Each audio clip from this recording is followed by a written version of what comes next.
दुनिया में कहीं भी युद्ध होता है तो उसका असर सिर्फ उस इलाके तक सीमित नहीं रहता, बल्कि धीरे धीरे पूरी दुनिया की अर्थव्यवस्था और आम लोगों की जिंदगी पर भी दिखाई देने लगता है।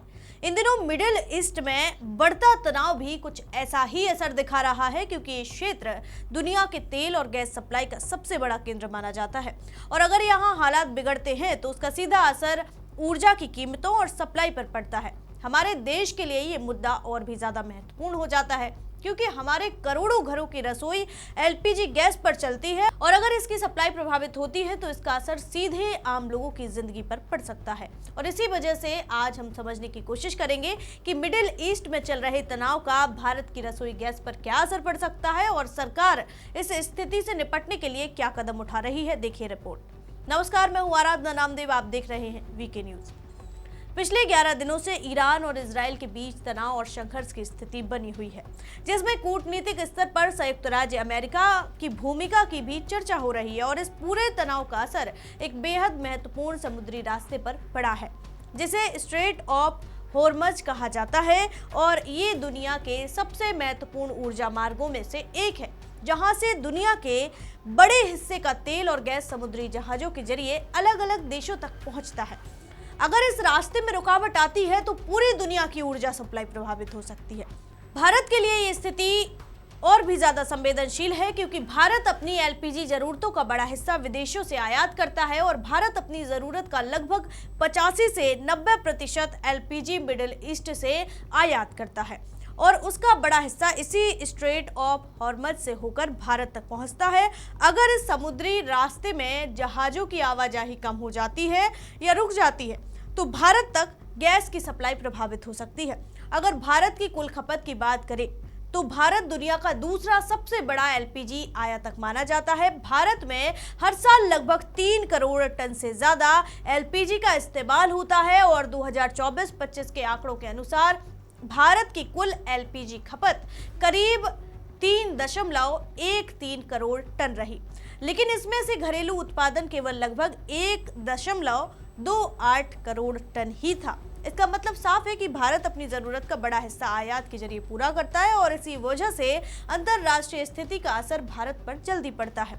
अब सवाल यह है कि जमीन पर इसका असर क्या दिखाई दे रहा है। फिलहाल घरेलू एलपीजी सिलेंडर यानी 14.2 किलो वाला सिलेंडर ज्यादातर जगहों पर उपलब्ध है और आम उपभोक्ताओं को अभी ज्यादा परेशानी नहीं हो रही है। लेकिन 19 किलो वाले कमर्शियल सिलेंडर, जिनका इस्तेमाल होटल, रेस्टोरेंट और ढाबों में होता है, उनकी सप्लाई कई जगह प्रभावित बताई जा रही है।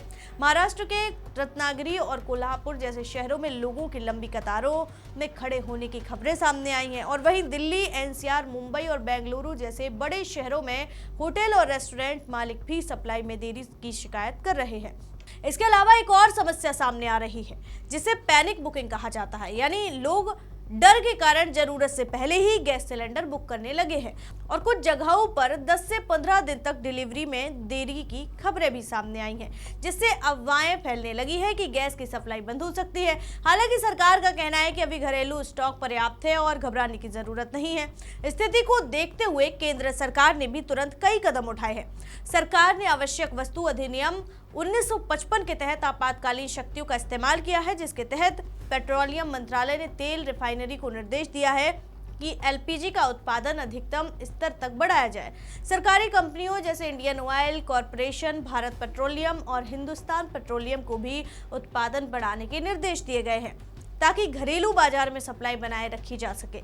इसके अलावा सरकार ने यह भी कहा है कि एलपीजी बनाने वाले कच्चे पदार्थ यानी प्रोपेन और ब्यूटेन को फिलहाल पेट्रोकेमिकल उद्योग में कम इस्तेमाल किया जाए और प्राथमिकता एलपीजी उत्पादन को दी जाए। साथ ही प्राकृतिक गैस की सप्लाई में भी प्राथमिकता तय की गई है। सबसे पहले घरेलू पीएनजी और वाहनों के लिए सीएनजी की सप्लाई सुनिश्चित की जाएगी। उसके बाद उर्वरक यानी फर्टिलाइजर संयंत्रों को लगभग 70% औसत सप्लाई दी जाएगी। जमाखोरी और ब्लैक मार्केटिंग रोकने के लिए भी सरकार ने कदम उठाए हैं। घरेलू एलपीजी सिलेंडर की बुकिंग के बीच का अंतराल 21 दिन से बढ़ाकर 25 दिन तक कर दिया गया है ताकि लोग बार बार जल्दी सिलेंडर बुक ना कर सके। साथ ही आवश्यक वस्तु अधिनियम 1955 के तहत जमाखोरी और कालाबाजारी पर सख्त कार्रवाई की चेतावनी भी दी गई है। अगर कोई व्यक्ति गैस की ब्लैक मार्केटिंग करते हुए पकड़ा जाता है तो उसके खिलाफ जुर्माना और जेल दोनों हो सकते हैं। अब बात करते हैं कीमतों की। 7 मार्च से घरेलू एलपीजी सिलेंडर की कीमत में लगभग 60 रुपए की बढ़ोतरी की गई है। दिल्ली में 14.2 किलो का सिलेंडर अब करीब 913 रुपए का हो गया है, जबकि मुंबई में इसकी कीमत लगभग 912 रुपए के आसपास है। कोलकाता में ये करीब 939 रुपए और चेन्नई में लगभग 928 रुपए तक पहुंच गया है। वहीं 19 किलो वाले कमर्शियल सिलेंडर की कीमत में करीब 115 रुपए की बढ़ोतरी हुई है और दिल्ली में इसकी कीमत लगभग 1883 रुपए के आसपास पहुंच गई है। आगे की स्थिति काफी हद तक अंतर्राष्ट्रीय हालात पर निर्भर करेगी। अगर स्ट्रेट ऑफ हॉर्मज में जहाजों की आवाजाही लंबे समय तक प्रभावित रही तो आने वाले कुछ हफ्तों में सप्लाई पर दबाव बढ़ सकता है। भारत वैकल्पिक स्रोतों से गैस आयात बढ़ाने की कोशिश भी कर रहा है, जैसे संयुक्त राज्य अमेरिका और रशिया से आयात बढ़ाने की संभावना पर भी विचार किया जा रहा है। और ये साफ है कि मिडिल ईस्ट में होने वाला कोई भी बड़ा संघर्ष अब सीधे दुनिया भर की अर्थव्यवस्था और आम लोगों की जिंदगी को प्रभावित करता है। भारत भी इससे पूरी तरह अछूता नहीं है। सरकार फिलहाल स्थिति को नियंत्रित रखने की कोशिश कर रही है, लेकिन आम लोगों के लिए भी जरूरी है कि वे घबराकर ज्यादा गैस स्टॉक ना करें और अफवाहों से बचें। फिलहाल इस रिपोर्ट में इतना ही। आपको क्या लगता है? खबर पर अपनी राय हमें जरूर दीजिए और ऐसी ही खबरों के लिए देखते रहिए वीके न्यूज। वीके न्यूज, राष्ट्र के नाम।